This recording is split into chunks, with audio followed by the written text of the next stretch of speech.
Hey everyone, and welcome back to Stogie Review. For this review on Easter Sunday, I'm doing a quick little review at one of the parks here in Webster, Texas.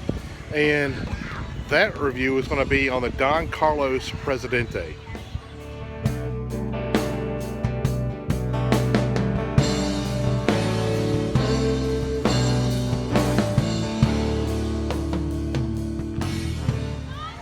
The Fuente Don Carlos Presidente is a 6.5 by 50 Toro, and you can see this one is probably not the best example. It's got those water spots all over it, a little nick right there, but still, this is one of my favorite Fuentes.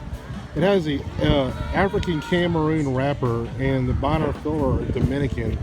And it says it's vintage Dominican, but I'm not really sure exactly how long that is. But nonetheless, it's always a cigar that I enjoy pretty well. So I figured I would join on this Easter afternoon with my a flat white coffee to go with it. I thought it would be a perfect pairing. So I'm going to go ahead and light this thing up and give you my first impressions.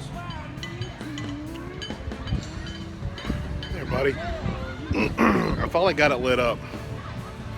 Now what I'm getting on this is a nice oakiness, a little bit of leather, graham cracker note, cinnamon, and cashews. Really good flavor. I really enjoy this cigar.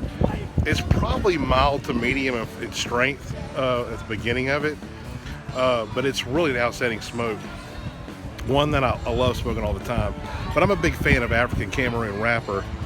I love, it's kind of, it's almost got that, I don't know how to really explain it. It's kind of like that graham cracker note is kind of what I get with the African Cameroon, but it's got a little bit of a greenness to it, almost a little bit of vegetal kind of a taste to it too. It's a really interesting flavor that I really enjoy. It's pretty much unlike anything else out there for a wrapper, but most people like the Cameroon because it's just really approachable. It's got really good flavor, but African Cameroon is so delicate, it's really hard to work with, so it's hard to find true African Cameroon wrapper on cigars nowadays because they grow in other areas. I know Ecuador, they grow it there. I'm not sure if they grow it in Nicaragua or not. I don't believe they do, but I do know they grow it in Ecuador and maybe I think one other place, maybe Honduras. But African Cameroon, like I said, it's really hard to come by, but when you get a hold of it, it's really amazing stuff. It ages really well. So I'm gonna smoke, I don't know if I'll do this at halfway point or keep this real short and just get to the end and come back and let you know how it is. Either way, I'll see you in a minute.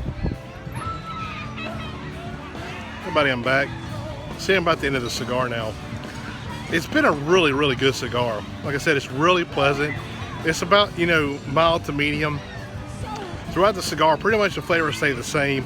It gets a little bit more woody as it burns down, and it loses a little bit of the sweetness that was in the very beginning, but it still maintains that nice nutty note, like kind of like cashew note, graham cracker, a little bit of cinnamon.